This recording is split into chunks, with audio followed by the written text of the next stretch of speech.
नमस्कार। ओम शांति।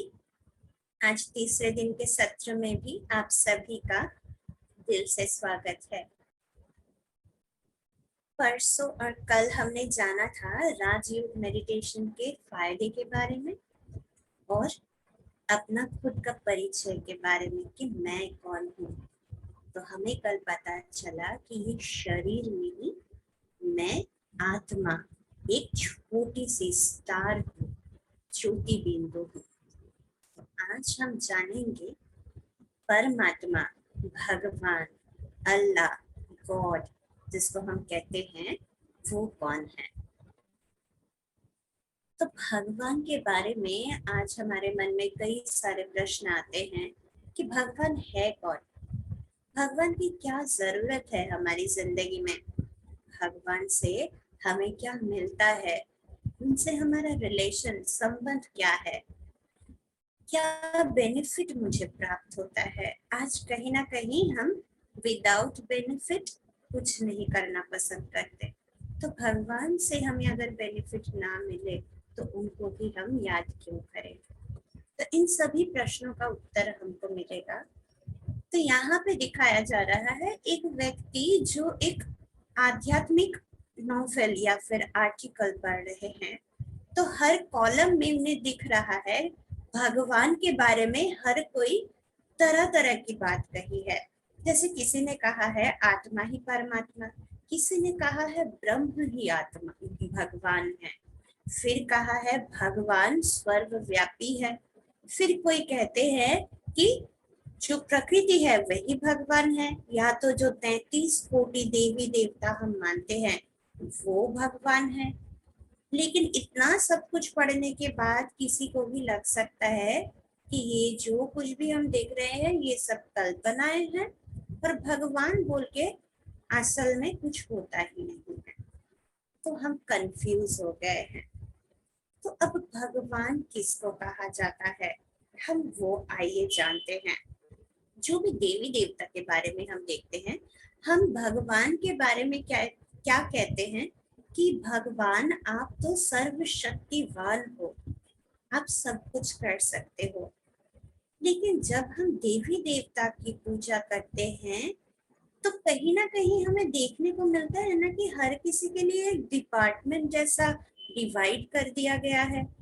जैसे कि धन के लिए लक्ष्मी के पास जाओ, सिद्धि के लिए सिद्धिदाता के पास जाओ, संकट हरने के लिए संकट मोचन के पास जाओ, अगर पढ़ाई में अच्छा होना है तो सरस्वती जी के पास जाओ, अच्छा वर मिलना चाहते, वर पाना चाहते हैं, जीवन साथी पाना चाहते हैं तो शंकर के पास जाओ। तो भगवान अगर सर्वशक्तिवान है तो उनके लिए कोई डिपार्टमेंट की तो जरूरत नहीं है। असल में ब्रह्मा कुमारी संस्था कोई नए भगवान या नया कोई एंटिटी के बारे में नहीं बताता है। हम सिर्फ क्या करते हैं, परख करके देखते हैं, जज करके देखते हैं कि जो हम मानते आए हैं क्या हमारी धारणाओं में, क्या हमारे विश्वास में कोई कमी तो नहीं रह गई है, कुछ चूक तो नहीं गया है। तो ऐसे ही हम देखते हैं कि जो रिलीजियस फाउंडर है उनको उनको भी हम भगवान के आसन में रख के पूजा करते हैं। फिर जो भी धर्म स्थापक, धर्म गुरु है उनको भी मानते हैं। नेचर, ये सब तो है ही। अब हम देखते हैं कि भगवान के बारे में सोच हमारी इतनी कंफ्यूजन हमारे अंदर क्यों है भगवान को लेकर। हमने ये हाथी का एक कहानी बचपन से ही सुनते आए हैं कि 5 सूरदास, यानी जिन्हें आंखों से दिखाई नहीं देता उन्हें हम सम्मान से सूरदास कहते हैं। तो 5 सूरदास गए हाथी देखने। किसी ने उसकी पूंछ पकड़ के देखा, किसी ने उसके पीठ को देखा, किसी ने पैर को, किसी ने सूंड को, किसी ने कान को। तो पांचों को लगा कि वो या तो रस्सी पकड़े हुए है, या तो दीवार है, या तो एक पंखा है, या तो सांप है, या तो खंबा है। तो ये जो हम कहानी जानते हैं इतना तक तो ठीक है। अब कहानी में ट्विस्ट कहाँ आता है जब ये 5 सूरदास जाते हैं एक छठा व्यक्ति के पास, वो भी सूरदास है, वो भी देख नहीं सकते, तो उनको जाके जब ये 5 व्यक्ति कहते हैं हाथी के बारे में, तो वो क्या कहेंगे कि हाथी एक ऐसी प्राणी है, अजीब है, कि वो कभी तो रस्सी जैसा है, कभी दीवार जैसा, कभी पंखे जैसा, कभी सांप जैसा, या तो कभी पिलर जैसा। तो वो छठा व्यक्ति मान लेता है और सातवां व्यक्ति के पास जाता है। सातवां व्यक्ति भी सूरदास है, लेकिन वो जब सुनता है वो कहता है कि मैं ये सब नहीं मानता। ये कैसे हो सकता है कि कोई रंग बदल सकता है लेकिन उसकी हड्डियां भी बदल जाए, ये हो नहीं सकता, तुमने कैसे मान लिया? तो वो छठा व्यक्ति कहा, देखो मैं मानना तो पड़ेगा ही, क्योंकि जिन्होंने आके मुझे कहा है उन्होंने प्रत्यक्ष किया है, अपने आप महसूस किया है, उनकी महसूसता को मैं नाकार नहीं सकता। तो इसी प्रकार जब धर्म संस्थापक आए, जो भी महात्माएं धर्मात्माएं आए, वो जब हमें भगवान के बारे में कहा तो हमने उसे आंख बंद करके मान लिया। वो गलत नहीं थे, लेकिन वो पूरा सच नहीं जानते थे। उन्होंने भी हाथी का एक अंग देखने जैसा भगवान का एक रूप देखा है। किसी में प्यार की कमी रही तो वो भगवान में प्यार मिला उनको, तो उन्होंने कहा कि भगवान प्रेम स्वरूप है। किसी ने कहा कि भगवान दया का सागर है। जिसने जिस एंगल से भगवान को जाना, उस एंगल से उनको देखा, वही हमें बताया।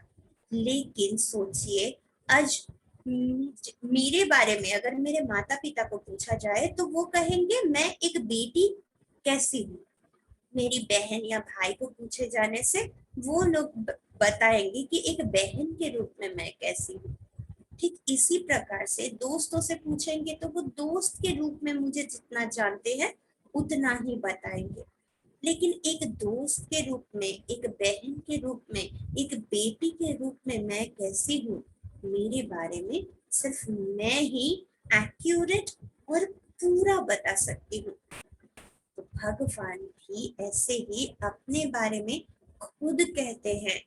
इसीलिए भगवान को कहा जाता है खुदा, जो खुद आके खुद के बारे में कहते हैं। इसीलिए भगवान को कहा जाता है स्वयं भू, जो खुद जन्म लेकर हमें आकर अपना ज्ञान देते हैं, अपना परिचय देते हैं। तो वो क्या बताते हैं? भगवान भी कहता है आंखें बंद करके मुझे विश्वास मत करो, जांच पड़ताल करके देख लो। जैसे कसौटी में हम सोने को परख कर देखते हैं, आज हम भगवान को भी परख कर देखेंगे। सोचिए, भगवान से भी शायद हम ऊपर है कि भगवान ने हमें इतना ज्यादा हक दे रहे हैं कि भगवान को हम जांच पड़ताल करके देखें। तो ये कैसे पॉसिबल है? क्योंकि भगवान का बच्चा है, हम बच्चे हैं उनके। और माँ बाप क्या करते हैं? बच्चों को हक दे देते हैं। कभी कभी हम देखते हैं बड़े बुजुर्ग के सर पे यानी कंधे पे बच्चे बैठे होते हैं। तो भगवान भी हमें वो अधिकार दिया है, तो इसीलिए हम जांच करके देखेंगे। तो 5 पैरामीटर है अपने पास। पहला है जो सर्वज्ञ है, जिन्हें सब कुछ पता होता है। अब अगर हम पिछले जिनको भी भगवान मानते आए हैं, जैसे कि धर्म पिताएं, धर्म गुरु, प्रकृति, या फिर हम अगर देवी देवताओं को देखते हैं, क्या वो सर्वज्ञ हैं? देखिए, हम हर धर्म गुरु या धर्म संस्थापक या महात्माएं सबको ही देखा है कि गुरुकुल में जाके उन्होंने शिक्षा लिया है, शास्त्र पढ़े हैं। तो नॉलेज उनको लेना पड़ा, वो पहले से नॉलेजफुल नहीं थे। फिर देखा जाता है जो भी देवी देवता है, अगर हम मानते हैं श्री कृष्ण जी को देखते हैं, राम जी को देखते हैं, तो उन्होंने भी गुरुकुल में जाके शिक्षा लिया है। अब अगर हम दूसरे पैरामीटर में आते हैं तो कहा जाता है सर्व संबंध हम जिनसे स्थापन कर सकते हैं, क्योंकि हमने ही तो कहा है ना, त्वमेव मातश्च पिता त्वमेव, त्वमेव बंधुश्च सखा त्वमेव। तो जिसके साथ हम हर संबंध जोड़ सकते हैं, लेकिन जो भी धर्म गुरु धर्मात्माएं हैं उनसे हम सब संबंध नहीं जोड़ सकते, सिर्फ गुरु का संबंध जोड़ते हैं। हम कृष्ण के मंदिर में जाके कभी उनको माँ नहीं कह सकते, कभी माता के मंदिर में जाके उनको भाई नहीं कह सकते। हम तो श्री कृष्ण को बाल गोपाल नन्हे बच्चे के रूप में ही देखना पसंद करते हैं, उनको पिता कैसे समझे। तो सर्व संबंध हम देवी देवता या धर्म गुरु उनके साथ भी नहीं जोड़ सकते हैं। फिर कहा जाता है जो भगवान होंगे वो सर्वोच्च होंगे, मतलब किसी के अंदर या सबॉर्डिनेट नहीं होंगे वो। लेकिन देवी देवताएं, उनकी जन्म है जब, तो उनका माता पिता भी है, और माता पिता जरूर से जरूर हमसे ऊपर ही होंगे। हमारे जो गुरु होंगे, जो शिक्षक होंगे, वो भी हमसे ऊपर ही होंगे। तो इसका मतलब धर्म गुरु भी और जो भी देवी देवताएं हैं वो भी सर्वोच्च नहीं है, सर्वोपरि। इसका मतलब क्या है? कहा जाता है जो चक्र के बाहर है।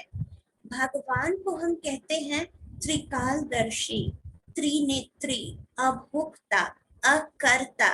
इन सब का मतलब क्या है? इन सब का मतलब है कि भगवान अकर्ता, मतलब वो खुद कभी कोई काम नहीं करता, वो कराता है, वो करण करावनहार है और हम करणहार है। वो अभोक्ता है, इसका मतलब कोई स्थूल खाने की चीज वो नहीं खाता है, ऐसी बात नहीं है। जब वो कर्म नहीं करता तो कर्म का फल भी वो नहीं भोगता, इसीलिए उनको अभोक्ता कहा जाता है। त्रिकालदर्शी क्यों? क्योंकि जो टाइम साइकिल है, जो लाइफ साइकिल है, उस साइकिल से वो बाहर है। जब हम एक बाईसाइकिल में जाते हैं तो हम अपने साइकिल की चक्का को देख सकते हैं? नहीं देख पाते हैं। लेकिन जो बाहर है वो बाहर खड़े होकर देख सकते हैं कि हमारा चक्का में हवा ज्यादा है या कम है। जो खुद चक्र के अंदर है, मतलब मैं कर्म कर रही हूँ, कर्म का फल भोग कर रही हूँ, मैं जन्म ले रही हूँ, मैं शरीर छोड़ भी रही हूँ, ये सब कुछ करते हुए भी मैं यही करती हूँ। तो इसीलिए कहा जाता है कि भगवान भी सर्वोपरि होने के लिए, सर्वोपरि जब भगवान होते हैं तभी हम उनको मानते हैं। तो इसीलिए जो स्वयंभू के बारे में कहते हैं तो वो स्वयंभू यानी इसके माँ बाप कोई नहीं है और वो सर्वोपरि भी है। उसके बाद पांचवा जो पॉइंट आता है वो होता है सर्वधर्म मान्य, जिन्हें सब धर्म के लोग मानेंगे। अभी सोचने वाली बात है, अगर हम क्रिश्चियनिटी में जाके उन्हें कहेंगे श्री कृष्ण के बारे में सोचने के लिए, या फिर बोलेंगे कि श्री कृष्ण ही भगवान है, तो क्या वो मानेंगे? नहीं मानेंगे। हर धर्म के लोग अलग अलग उनकी मान्यताएं हैं। तो प्रश्न तो रह ही जाता है कि भगवान तो फिर कौन है? तो भगवान कहते हैं कि जैसे इस शरीर के माँ बाप शरीर है, ठीक उसी प्रकार इस आत्मा का जो पिता होंगे वो भी आत्मा ही होंगे। सिर्फ उनसे और हमारे में फर्क क्या है? वो परम आत्मा है और हम आत्मा हैं। वो जन्म मरण के चक्र में नहीं आते हैं, लेकिन हम जन्म मरण के चक्र में आते हैं। तो जो परम पिता परमात्मा ज्योति बिंदु स्वरूप, जिनको हम कभी कभी निराकार भी कहते हैं, उनको भी ये 5 पैरामीटर में हम परख करके देखते हैं। तो पहले जानते हैं उनका नाम के बारे में। तो परम पिता परमात्मा कहते हैं उनका नाम है शिव। अब शिव शब्द आने से ही हमें लगता है कि ये कोई खास धर्म के साथ रिलेटेड है, लेकिन परमात्मा कह रहे हैं शिव शब्द का अर्थ है कल्याणकारी। इसीलिए कहा जाता है सदा शिव, यानी जो सदा कल्याणकारी होते हैं। तो उनका जो नाम है वो उनके कर्म वाचक नाम है, गुणवाचक नाम है। हमारे नाम का कभी कभार कोई मतलब भी नहीं होता है, लेकिन वो तो स्वयं भगवान है, परमात्मा है, तो उनका नाम अलग है। तो 5 पैरामीटर में निराकार जो है उनके बारे में जानते हैं, तो वो सर्वज्ञ हैं। तो हम हमेशा भगवान के सामने जब प्रार्थना करते हैं तो कहते हैं ना कि आप जाने जाननहार हो, आप सब कुछ जानते हो। सर्वज्ञ, नॉलेजफुल, खुद आते हैं, स्वयं को खुद आके हमें नॉलेज देते हैं, खुदा। फिर सर्व संबंध जिनसे स्थापन कर सकते हैं, निराकार है ना, उन्हें कोई भी आकार तो अपने मन में दे ही सकते हैं। कभी माता के रूप में याद कर सकते हैं, कभी पिता के, कभी बंधु के, कभी सखा के, कोई भी रूप में उनको याद करना बहुत ईजी है। फिर सर्वोच्च, उनका जन्म मरण, कभी कहीं पे भी उनके जन्म मरण के बारे में उनको शिक्षा लेते हुए कभी नहीं दिखाया गया। तो परमात्मा सर्वोच्च हो गया। फिर हो गए सर्वोपरि, क्योंकि वो तो निराकार है, वो शरीर धारण मतलब गर्भ में जन्म नहीं लेता। हाँ, जरूर शरीर में प्रवेश करते हैं, पर काया प्रवेश जिसको कहा जाता है वो जरूर करते हैं, इसको ही अवतरण कहा जाता है। लेकिन वो जन्म नहीं लेते हैं, जन्म के चक्र से, कर्म के चक्र से वो बाहर है, इसीलिए वो त्रिकालदर्शी है, त्रिनेत्री है। और पूरे विश्व जिन्हें मानते हैं, तो सब धर्म उन्हें मानते हैं। कैसे, वो हम देखते हैं। हिंदू धर्म में अगर हम देखते हैं तो सबसे पहले हिंदू धर्म में सोमनाथ शिव का मंदिर स्थापित किया गया, सबसे पुराना मंदिर। अगर हम देखें तो हर स्टेट में, हमारे पूरे भारत के हर स्टेट में अलग अलग देवी देवताओं की पूजा होती है। जैसे वेस्ट बंगाल में माता की पूजा होती है, फिर महाराष्ट्र में गणेश जी की पूजा होती है, साउथ में कार्तिकेय की पूजा होती है। लेकिन हर स्टेट में आपको शिव जी का मंदिर जरूर से जरूर मिलेगा। सबसे पुराना भी है शिव का मंदिर। फिर हम अगर पूरे भारत में देखते हैं तो 12 ज्योतिर्लिंगम कहा जाता है। ज्योति यानी रोशनी, यानी पॉइंट ऑफ लाइट। इसीलिए जब शिवलिंग को हम अच्छे से देखेंगे तो उसके नीचे का जो हिस्सा होता है वो दिए जैसा होता है, ऊपर का जो हिस्सा वो लौ जैसा होता है। और पूरा जो शिवलिंग होता है उसके अंदर 3 रेखाएं दिया जाता है और बीच में एक बिंदी दी जाती है। इसका भी मतलब ये है कि वो त्रिकालदर्शी है, त्रिनेत्री है, लेकिन वो बिंदु है। बिंदु को याद करना मुश्किल होता है बोल के लिंग, लिंग यानी प्रतीक, तो बिंदु का प्रतीक हमने लिंग के रूप में रखा है। फिर देखते हैं हम कि शिव जी की पूजा हर देवी देवता किया है, शिव जी की आराधना की है। राम जी रामायण के युद्ध से पहले शिव जी की पूजा करके गए, रावण भी शिव जी की पूजा करते थे, इसीलिए रामेश्वरम कहा जाता है। राम का जो ईश्वर रामेश्वरम। फिर होता है गोपेश्वर, जहाँ पे बैठ के पंच पांडवों से श्री कृष्ण ने महाभारत के युद्ध से पहले शिव की आराधना की थी। तो ये हो गया हमारा हिंदू धर्मशास्त्र। हम जितना भी परमात्मा के बारे में सुनते हैं तो हम देखिएगा जब हम मंत्र जाप करते हैं ना तब कहते हैं विष्णु देवताय नमः, शंकर देवताय नमः, ब्रह्मा देवताय नमः, लेकिन शिव के साथ हमेशा कहा जाता है शिव परमात्माए नमः। हम धर्मात्मा, महात्मा, पुण्यात्मा कहते हैं, लेकिन कभी पुण्य परमात्मा नहीं कहते हैं, क्योंकि आत्मा अनेक है, परमात्मा एक है। और जब वो एक है तभी तो उनके हर कोई बच्चा आपस में भाई भाई ठहरा ना। तो ये हो गया हिंदू धर्मशास्त्र।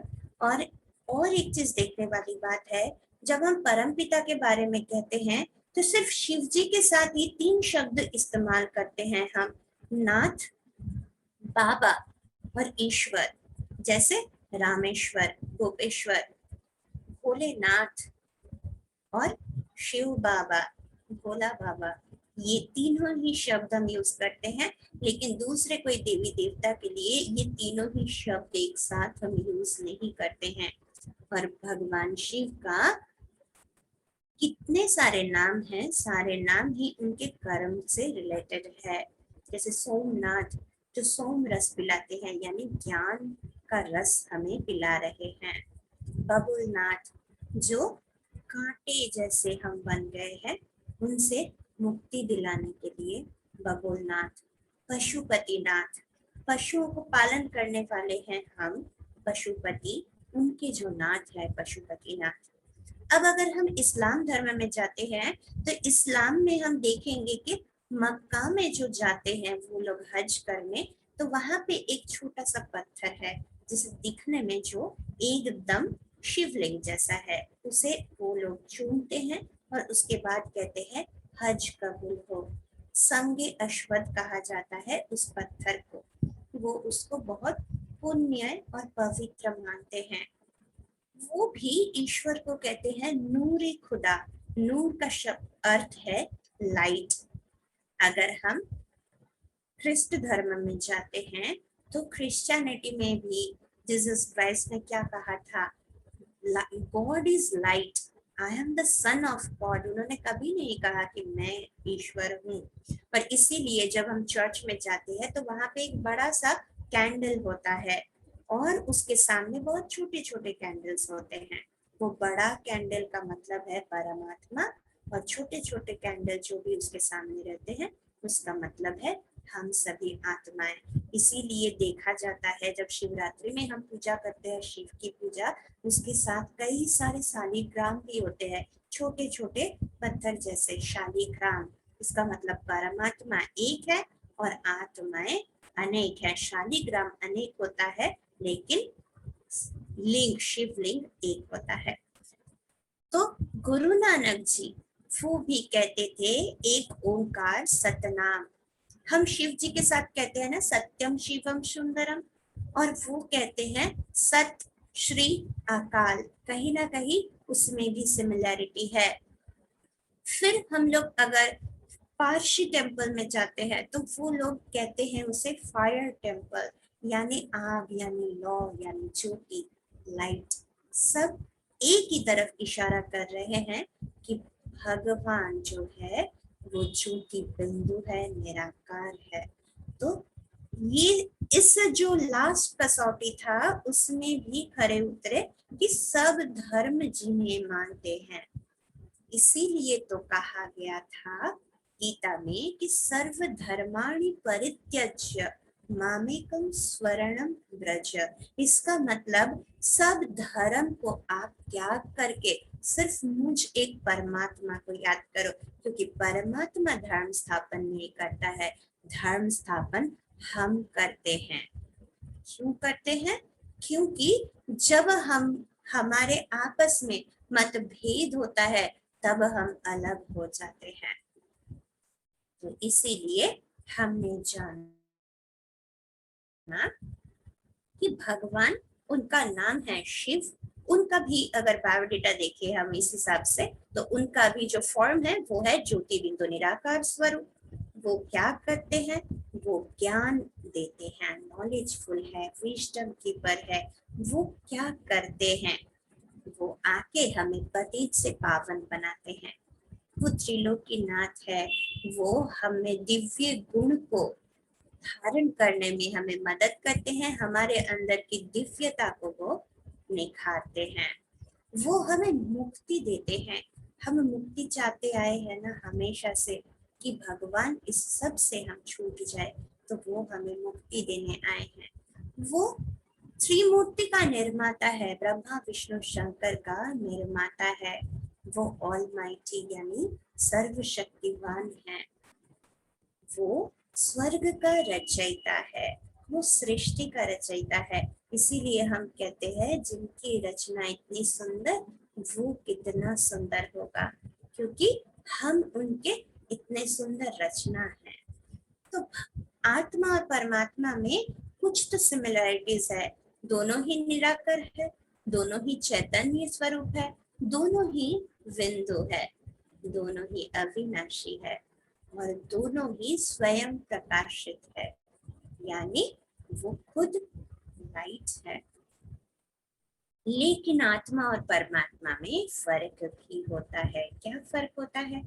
आत्माएं अनेक है, परमात्मा एक है। आत्मा गर्भ में जन्म लेती है, लेकिन परमात्मा का अवतरण होता है।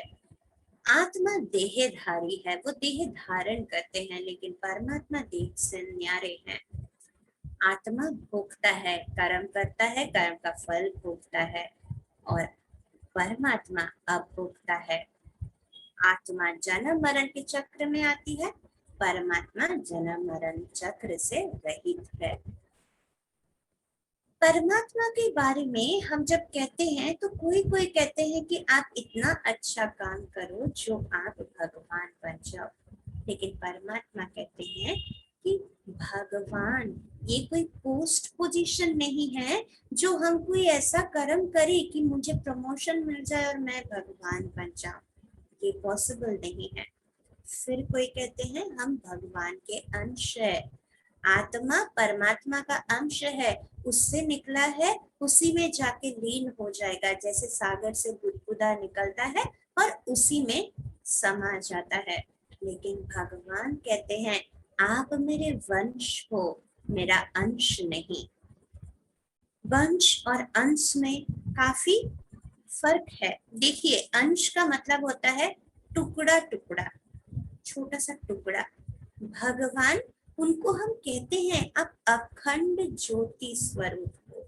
अखंड शब्द खुद ही इस्तेमाल करते हैं, फिर खुद ही कहते हैं हम आत्मा उनके अंश है। जो अखंड है उनका अंश कैसे बन सकता है? नहीं बन सकता है ना। तो हमारे माता पिता जब हमें जन्म देता है तो क्या हम कहेंगे कि हम माता पिता के अंश हैं?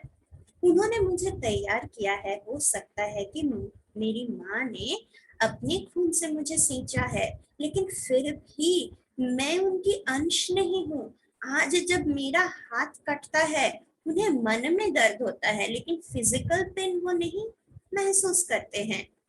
अगर अंश होते तो मुझे अगर कहीं पे चोट लगता तो फिजिकली वो भी वो पेन को महसूस करते। तो हम कंफ्यूज क्यों हुए हैं? क्योंकि एक चीज होता है ना कि कभी कभी बच्चा अपने माँ बाप जैसा इतना सिमिलर होते हैं कि हम कहते हैं ये देखो एकदम अपने बाप जैसा है, देखने में इसका आदब, इसका हर काम करने का तरीका सब इसके पिता जैसा है, ये तो एकदम उनके कार्बन कॉपी है। तो भगवान का भी जो गुण है वो हम अपने अंदर धारण करके उन जैसा बन सकते हैं। पुत्र पिता जैसा बन सकता है, लेकिन पुत्र अपने खुद का पिता कभी नहीं बन सकता। तो उसी प्रकार हम अपने पिता यानी परमात्मा जैसे बन सकते हैं, लेकिन कभी हम परमात्मा नहीं बन सकते। इसीलिए भगवान और आत्मा, परमात्मा और आत्मा में कोई कंपैरिजन ही नहीं हो सकता। अब अगर हम मान लेते हैं कि भगवान सर्वव्यापी है, तो देखिए हम जब मुसीबत में पड़ते हैं तो भगवान को कहते हैं हे भगवान आकर मुझे मुक्ति दो, आकर मुझे मुक्ति दो। बुलाते हैं भगवान को। क्यों बुलाते हैं? जो हमारे साथ हमारे बीच होगा, जो मेरे सामने ही होगा, क्या उसे बुलाने की जरूरत पड़ता है कभी?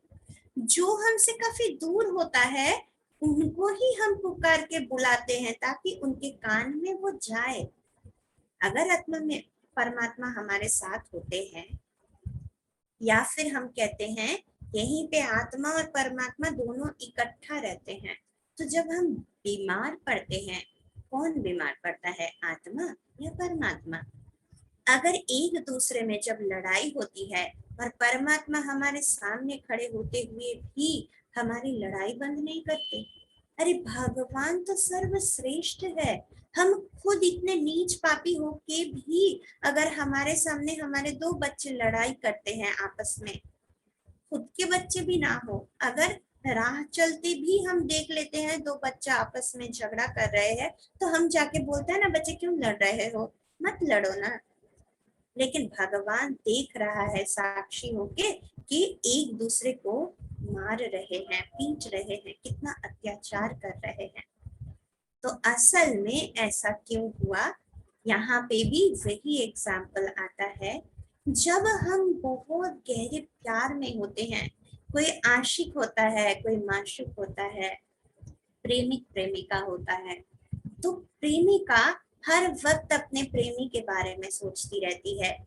तो कहीं अगर वो देखती है कि कोई व्यक्ति जा रहा है, पीछे से देखने में काफी सिमिलर है उसके प्रेमी की तरह, तो वो तुरंत समझती है कि शायद वो जा रहा है। तो उसे हर जगह अपने प्रेमी ही दिखाई पड़ता है। ठीक उसी प्रकार जो भगवान के प्यार में इतने मग्न थे, जैसे श्री चैतन्य देव कहा जाता है, मीरा को कहा जाता है, वो इतना प्यार में मशगूल थे भगवान के कि हर जगह उन्हें भगवान ही दिखाई पड़ता था। या तो फिर हम कह सकते हैं भगवान की जो रचना, उसे देखकर हर वक्त हमें भगवान की याद आती है। उनकी इतनी सुंदर रचना, उनकी गुण हमें किसी में दिखाई पड़ता है तो तुरंत हमें उनकी याद आती है। तो इसी प्रकार हमने समझ लिया भगवान स्वर्गव्यापी है। भगवान का प्यार सबके दिल में स्वर्गव्यापी है, भगवान स्वर्गव्यापी नहीं है। अगर सर्वव्यापी होता तो आज दुनिया में इतनी परेशानी, इतनी हंगामाएं नहीं होता। अगर परमात्मा और आत्मा दोनों एक होते तो जब हम प्रेयर करते हैं तो हम किसकी प्रेयर करते हैं? तो भगवान कहाँ रहते हैं? कल जो हमने कहा था कि भगवान रहते हैं निराकार लोक में, पार ब्रह्म जिसको कहा जाता है, उस ब्रह्म में रहने वाले वो परमात्मा है। परम धाम कहा जाता है क्योंकि परमात्मा का निवास स्थान, इसीलिए उसको कहा जाता है परम धाम। अब हम देखेंगे कि यहाँ पे दिखाया जा रहा है दो तस्वीर है ना, एक है शिवलिंग का और दूसरा एक मूर्ति का। अब इतने टाइम से हमने जो 5 पैरामीटर से जांच करके देखा है, तो अभी आप सभी को क्या लगता है, ये जो दो तस्वीर हम देख रहे हैं दोनों सेम है या दो अलग है?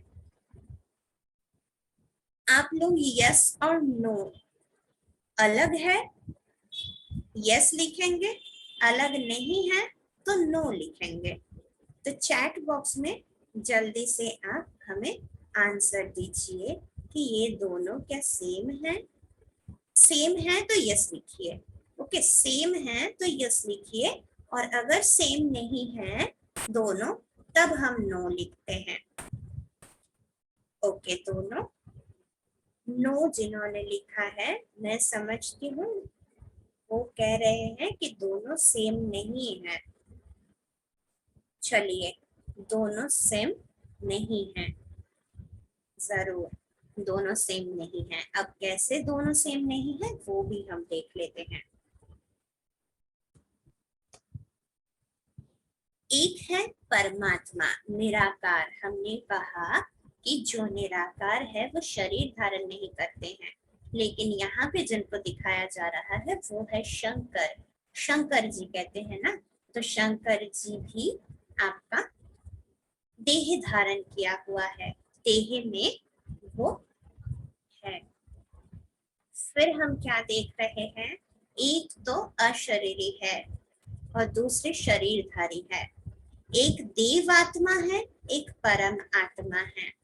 एक है रचता और दूसरे हैं उनकी रचना। परमात्मा को कहा जाता है कल्याणकारी, लेकिन शंकर जी के बारे में हम सुनते हैं उनका तीसरा नेत्र खुल गया तो सब कुछ समाप्त हो गया। एक है योगीश्वर और दूसरे हैं योगी, क्योंकि जब हम शंकर जी की मूर्ति देखते हैं तो कभी कभी उनके सामने हम देखते हैं एक छोटा सा शिवलिंग भी रहता है और वो ध्यान मग्न अवस्था में बैठे हुए रहते हैं। अगर वो सर्वोच्च या सर्वोपरि होंगे, अगर हाईएस्ट ऑथोरिटी होंगे, तो उन्हें ध्यान करने की क्या जरूरत है, वो किन का ध्यान कर रहे हैं। फिर एक है परम धाम निवासी, एक है सूक्ष्म वतनवासी, जिसे हम कहते हैं एंजेलिक वर्ल्ड या फरिश्तों की दुनिया। हम जब शिव के मंदिर में जाते हैं तो कहते हैं शिवालय जा रहे हैं, शिव के मंदिर जा रहे हैं, हम शिवरात्रि कहते हैं। लेकिन कभी शंकरालय शंकर मंदिर, शंकर रात्रि ये हम नहीं कहते हैं।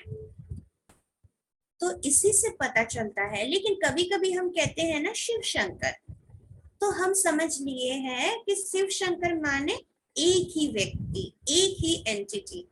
लेकिन हम जब सचिन रमेश तेंदुलकर कहते हैं, तो रमेश तेंदुलकर तो सचिन तेंदुलकर का पिता है, लेकिन फिर भी वो अपने नाम के साथ अपने पिता का नाम जोड़ा है। ठीक उसी प्रकार जब हम शिव शंकर कहते हैं, तो शंकर हो गया पुत्र और पिता हो गया शिव, तो दोनों का नाम एक साथ यूज किया गया है। अब हम देखते हैं कि जो हम शिवरात्रि मनाते आए हैं, वो शिवरात्रि का महत्व क्या रहा। शिवरात्रि में हम क्या करते हैं, उपवास करते हैं। अब उपवास का मतलब क्या है। एक बार एक छोटा सा बच्चा सुबह से धूप में खड़ा है, तो उसकी माँ बहुत देर तक परेशान है कि ये धूप में सुबह से क्यों खड़ा है। और धीरे धीरे जब बच्चा बहुत ज्यादा तकलीफ में जाता है, तो उसकी माँ से सहन नहीं होता है। उसकी माँ जाके तुरंत भाग के बच्चों से पूछती है कि बच्चे तुझे क्या प्रॉब्लम है, तू एक बार मुंह से तो बोल के देख, क्यों यहाँ पे खड़े होकर खुद को बीमार कर रहा है। तो वो बच्चा पूछता है क्या मैं एक बार आपसे जो कुछ भी मांगूंगी आप तो दे दोगे। तो वो उसकी माँ कहती है अरे मांग के तो देख, तेरे लिए सब कुछ हाजिर है। तो वो बच्चा कहता है अच्छा, आप मेरे मम्मी पापा हो इसलिए आप मुझे सब कुछ देना चाहते हो, मैं मांगू या ना मांगू। तो फिर आपका माँ बाप भी तो भगवान है, तो फिर आप इतना परेशानी उठा के दिन भर बिना खाए पिए भगवान से क्यों हो। आप भी तो एक बार मुंह खोल के उनसे मांग सकते हो, तो वो भी तुरंत आपको सब कुछ दे देगा। इतना परेशान होने की क्या जरूरत है।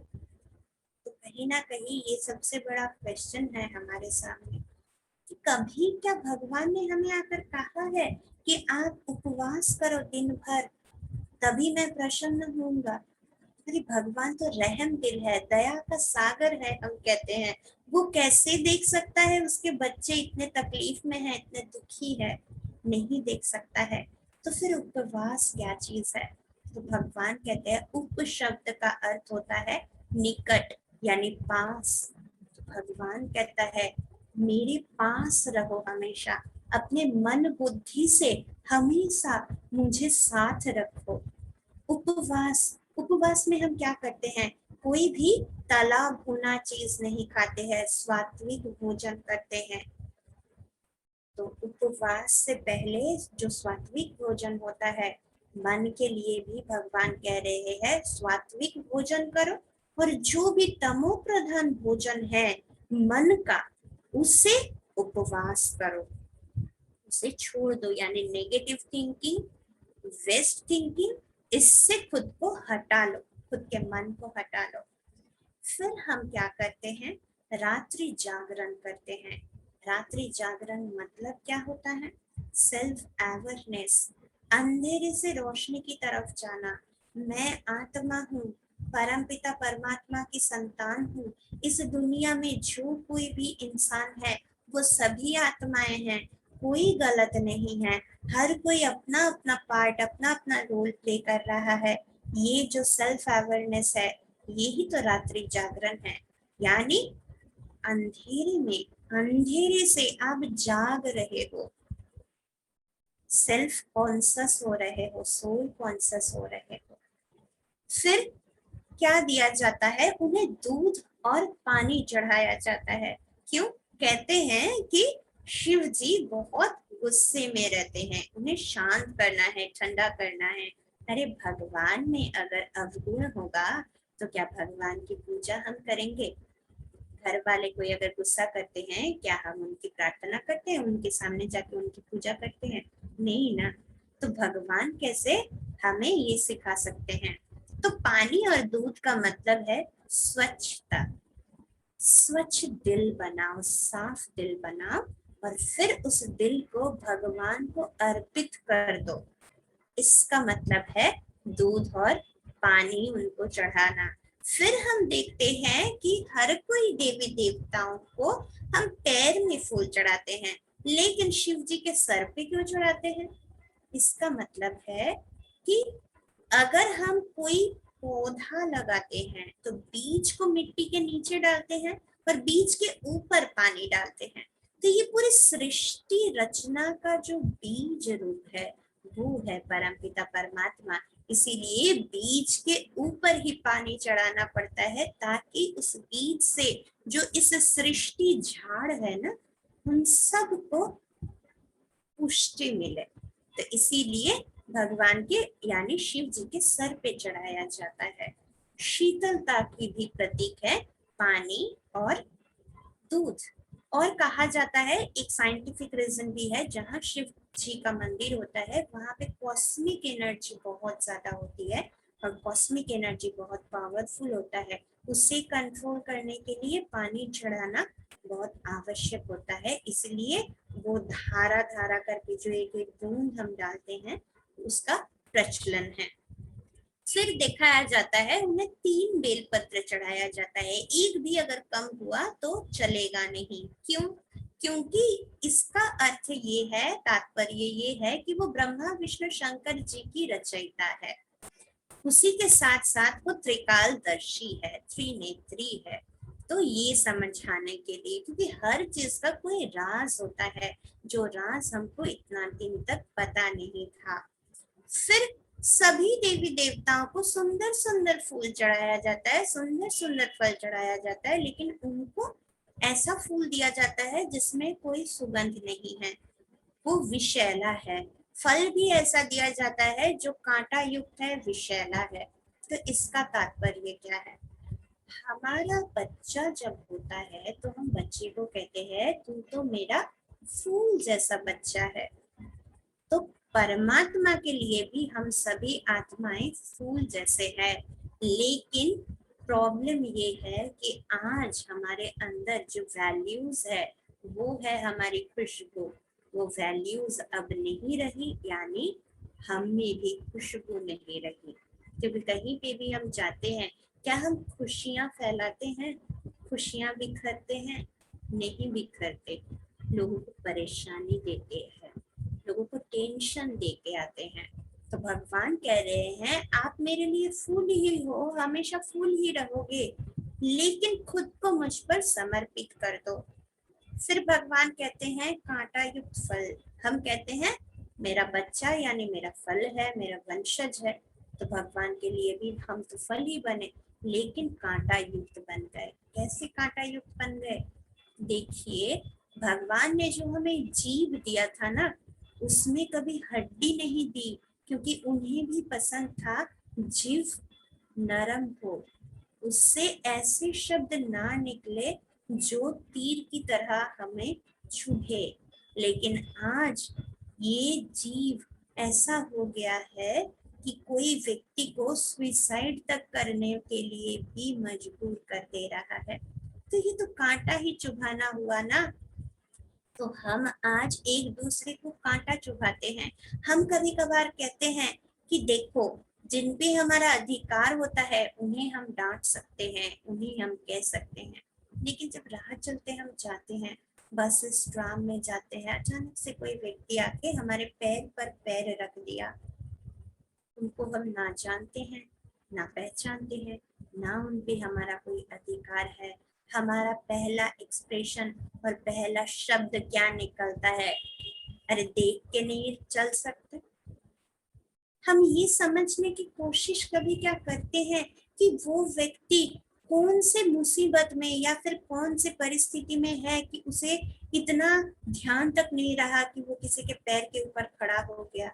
शायद वो आज नौकरी खो के वापस जा रहा है, शायद उसको पता भी नहीं उसके फ्यूचर क्या होने वाला है, उसके दुख परेशान का अंदाजा हमको नहीं है। तो हम उसको सुखी ना कर सके, लेकिन उसको दुख को और ज्यादा बढ़ाने के निमित्त तो कम से कम ना बने। कम से कम उन्हें पूछ सकते हैं आप सही तो है ना? आपने ऐसे अचानक से हमारे पैर पे पैर रख दिया, आपको कोई तकलीफ तो नहीं है? इतना करने में क्या हर्जा है? लेकिन हम नहीं कर पाते हैं। इसीलिए भगवान कह रहे हैं ये सभी कांटा मुझे दे दो। काम, क्रोध, लोभ, मोह, अहंकार, ये जो 5 विकार आज हम में आ गए हैं, इन 5 विकारों को मुझे दे दो। फिर कहा जाता है कि शिव रात्रि जब मनाया जाता है, भांग पियो, भांग पीकर नशा करो। कोई माँ बाप आज के जमाने में इतने घोर कलयुग में भी अपने बच्चे को प्रेरित कर सकता है कि आप नशीली चीजों का इस्तेमाल करो? भगवान भी कभी नहीं कहा। उन्होंने क्या नशा करने के लिए कहा? उन्होंने कहा सत्संग का नशा करो, भगवान से प्रेम का नशा करो। लेकिन हमने कुछ गलत मतलब निकाल दिया। फिर हम यज्ञ जब करते हैं कोई भी पूजा में, तो हम जौ, तिल और घी की आहुति देते हैं। इसका भी राज है। जौ जो होता है वो थोड़ा सा लंबा होता है, और उसके ऊपर जो छिलके होते हैं, उस छिलके को निकालना काफी मुश्किल होता है।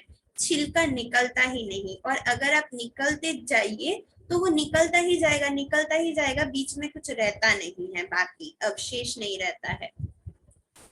तो हमारा शरीर, ये जो काया है, इसको भी उस जौ के साथ कंपेयर किया गया। और ये भी जो हमारा ऊपर का छिलका है ना, यानी ये शरीर है, आज ये शरीर का भान हमसे छूटता ही नहीं। कितना भी कोशिश करो खुद को आत्मा समझने की, हम समझ ही नहीं सकते हैं, खुद को देह ही समझते रहते हैं। तो इसीलिए हमें जॉब के साथ तुलना की गई। फिर दिखाया जाता है तिल। तिल भी काला तिल, सफेद तिल कभी यज्ञ में नहीं आहुति दिया जाता है। काला तिल क्यों? तिल यानी छोटी सी बिंदु। हम आत्मा भी छोटी सी बिंदु है, लेकिन हमारी सारी रोशनी गुम हो गई है। हमारे अंदर का जो भी दिव्यता थी वो सब खत्म हो गया है, इसलिए वो भी काला पड़ गया है। तो वही कालापन समझाने के लिए काले तिल का आहुति दिया जाता है। फिर होता है आखिर में घी। घी यानी ऐतिह्य, समृद्धि, पैसा, इसे समझाने के लिए। तो भगवान कहते हैं तन मन धन, जौ, तिल और घी, ये तीनों का आहुति दे दो। इसका मतलब ये नहीं कि आज ही हमें अपना सब कुछ ब्रह्मा कुमारी आश्रम के नाम पे लिख देना है, कभी भी नहीं। इसका मतलब सिंपली ये है कि मन से अगर हम मान लेते हैं कि जो कुछ भी आज मेरे पास है, मैं समझती हूँ उसे मैंने इनकम करके लाया है या फिर मैंने अर्जित किया है, लेकिन ये मैंने नहीं किया है, ये भगवान ने दिया है। अगर मान लीजिए आज ये प्रकृति जो उनकी सृष्टि है, उनकी रचना है, वो कहे मैं ऑक्सीजन नहीं दूंगा तुम्हें, हम जी पाएंगे? लेकिन किस बात की गुरूर करते हैं हम? एक सांस तक की भरोसा नहीं है कि आज मुझे मिलेगा या नहीं मिलेगा, आज मुझे खाना मिलेगा भी या नहीं मिलेगा। लेकिन हम गुरूर करते हैं और कहते हैं भगवान मेरा ये काम कर दो तो मैं तुम्हें 100 रुपया, 100,000 रुपए का ये चढ़ाऊंगा, वो चढ़ाऊंगी। मेरे पास कुछ नहीं है, नथिंग एट ऑल। तो क्या मेरा है? मेरा शब्द जो हम कह रहे थे ना कल, दुखों का कारण है मेरा शब्द, क्योंकि वो मन को भटकाता है। आज भी हम कहेंगे कि ये मेरा शब्द भी सबसे बढ़िया है। अगर उस मेरा शब्द को परमात्मा के साथ जोड़ दिया जाए, कुछ मेरा नहीं है, मेरा सिर्फ एक परमात्मा है। अगर इस हिसाब से मेरा शब्द को हम इस्तेमाल करते हैं तो पूरी दुनिया में मुझसे ज्यादा सुखी और कोई नहीं हो सकता।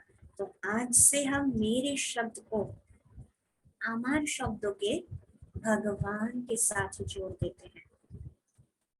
तो भगवान के बारे में, हमारे असली पिता के बारे में हमने जाना आज। तो शिवरात्रि का भी अर्थ वो समझाते हैं कि रात्रि, देखिए हर किसी का जब जन्म होता है तो हम जन्मदिन कहते हैं, चाहे वो रात को जन्मे हो या फिर दिन में जन्मे हो। लेकिन शिवरात्रि के लिए शिव जी का जन्मदिन ही तो हम समझते हैं, लेकिन कहते हैं रात्रि में। क्यों? क्योंकि वही एक लाइट है, वही एक रोशनी है, वही एक पुरुष है जो आते हैं अंधेरे में। तो इसीलिए उनको दिखाया जाता है, वो अंधेरे में आते हैं। तमोसुमा ज्योतिर्गमय, अंधेरे में वो आएंगे तभी ना हमें अंधेरे से उजाले की तरफ लेके जाएंगे। तो इसीलिए वो शिवरात्रि यानी घोर अंधियारा में आते हैं। और हमें ये घोर अंधियारा किस चीज की अंधियारा है? पाप के अंधेरा, विकारों का अंधेरा, अज्ञानता का अंधेरा। इस अंधेरे से हमें बाहर निकाल के लाते हैं, इसीलिए शिवरात्रि कहा जाता है। तो परम पिता परमात्मा के बारे में आज हमने जाना, हमने उनको पहचाना कि हमारे पिता कौन हैं। आज तक ढूंढते आए हैं, दर दर भटकते आए हैं, कहीं ना कहीं भागे हैं एक बार उनके बारे में जानने के लिए। लेकिन कभी ना कभी ये होता है, जब वो सामने आकर खड़े होते हैं तो हम मुंह फेर लेते हैं। हमें विश्वास नहीं होता है कि जिन्हें हम ढूंढ रहे थे ये वही है।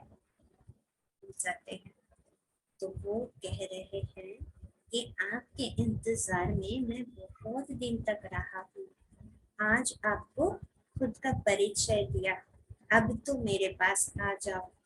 तो हम क्या करेंगे, आज आप लोगों का होमवर्क रहेगा। जिंदगी में जो कुछ भी आपके साथ घटना घटी है, आप जिसे माफ नहीं कर पा रहे हैं या फिर आप खुद को माफ नहीं कर पा रहे हैं, कोई घटना आप भूल नहीं पा रहे हैं, हमें लगता है हम भूल चुके हैं, लेकिन अगर वही व्यक्ति 10 साल बाद हमारे सामने आ जाए तो तुरंत रिवाइंड हो जाता है हमारा दिमाग। तो अगर भूल गए होते तो वो रिवाइंड में नहीं जाता। तो आज भगवान को भगवान समझते आए हैं, आज जाना है कि वो हमारा पिता है, कितना क्लोज रिलेशन है। उनको एक चिट्ठी लिखेंगे, प्यार से चिट्ठी लिखेंगे, वो आप सबके इंतजार में हैं। इसे नजरअंदाज मत कीजिएगा कि मेरे पास टाइम नहीं है, 1 घंटे का प्रोग्राम सुनने के बाद फिर मेरा जितना भी काम बच गया था उसे करते करते काफी रात हो गया है बहन, इसीलिए मैं नहीं लिख पाई आज। ये मत करना। और ये भी मत समझना कि ये बहन आपसे कह रहे हैं, ये समझना कि भगवान इस बहन को निमित्त बनाकर आपसे बात कर रहे हैं कि एक बार मुझसे मिलो। देखिए, बड़े बुजुर्ग कभी कभी हमारे लिए घर में बैठ के इंतजार करते हैं और हम दुनिया भर के काम करते हैं, वो हमारे एक दर्शन के लिए प्यासी होते हैं, लेकिन हम जाके उनसे एक अच्छा बात भी नहीं करते हैं।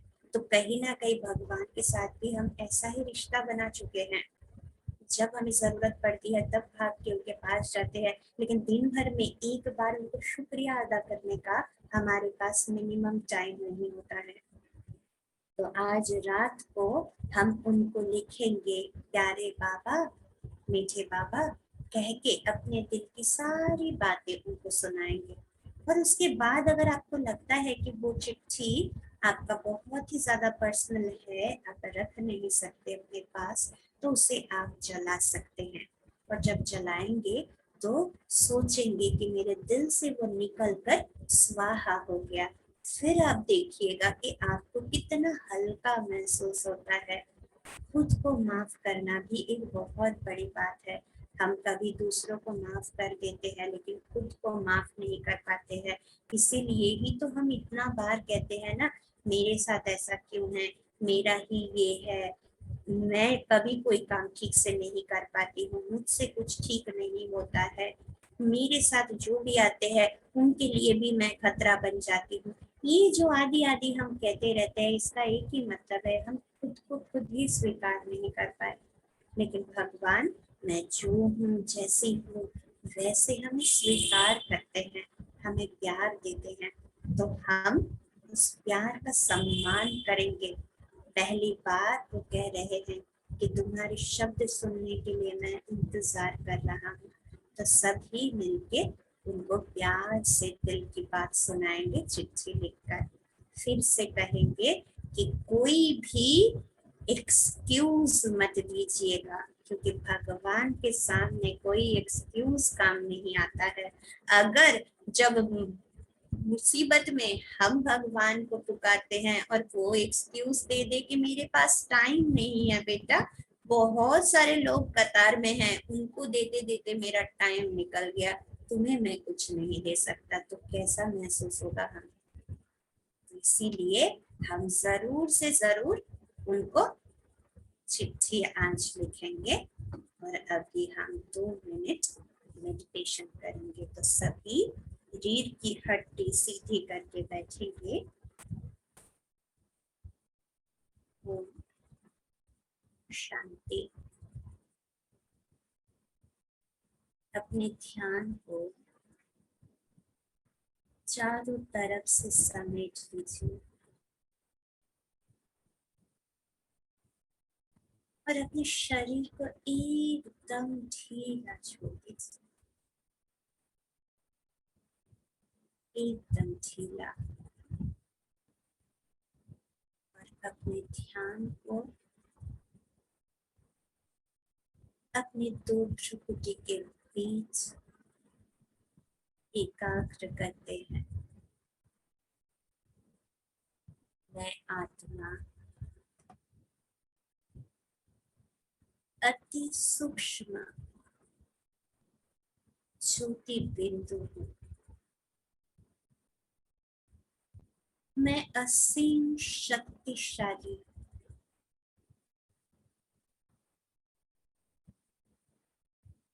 मैं चैतन्य स्वरूप हूँ।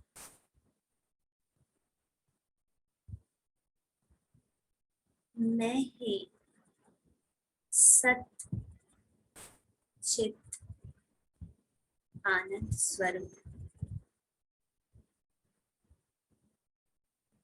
मैं आत्मा शांत स्वरूप हूँ।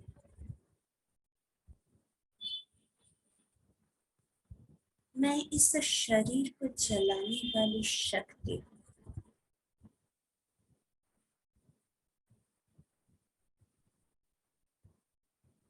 मुझ आत्मा में ही सारा गुण समाया हुआ है।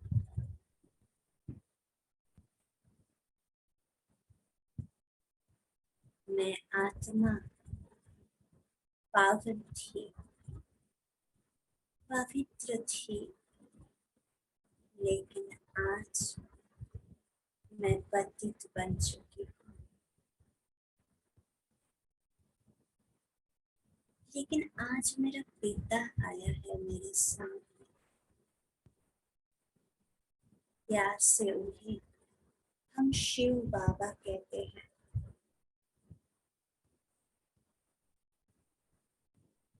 मेरे मीठे बाबा आज स्वयं चलकर मुझे अपना परिचय दिया, जिनके लिए मैं दर दर भटकती रही, मंदिरों में मस्जिदों में जाती रही, वो आज स्वयं चलकर मेरे पास आया। बड़े प्यार से कह रहा है, बच्चे अपना सब दुख दर्द परेशानी मुझे दे दो। तुम हमेशा समझते आए हो, तुम अकेले हो। इस दुनिया में तुम्हें प्यार करने वाला कोई नहीं है, लेकिन मैं हमेशा से तुम्हारे पास था। सिर्फ तुम मुझे पहचान नहीं रहे थे।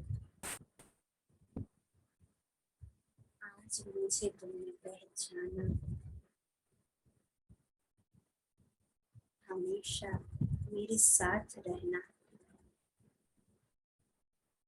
मेरे साथ रहोगे, महफूज रहोगे। ये भरोसे के शब्द सुनकर मेरा दिल आनंद से भरपूर हो गया।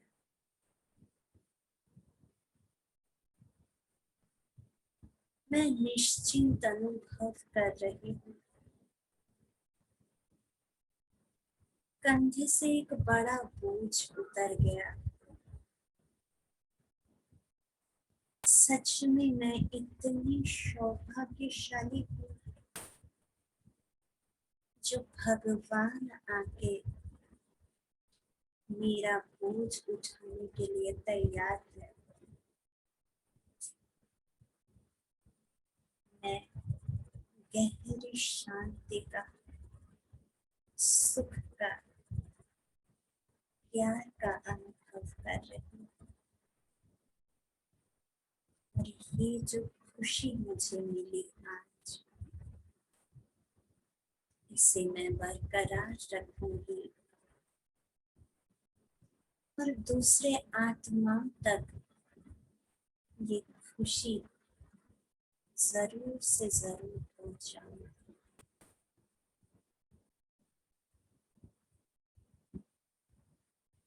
ओम शांति।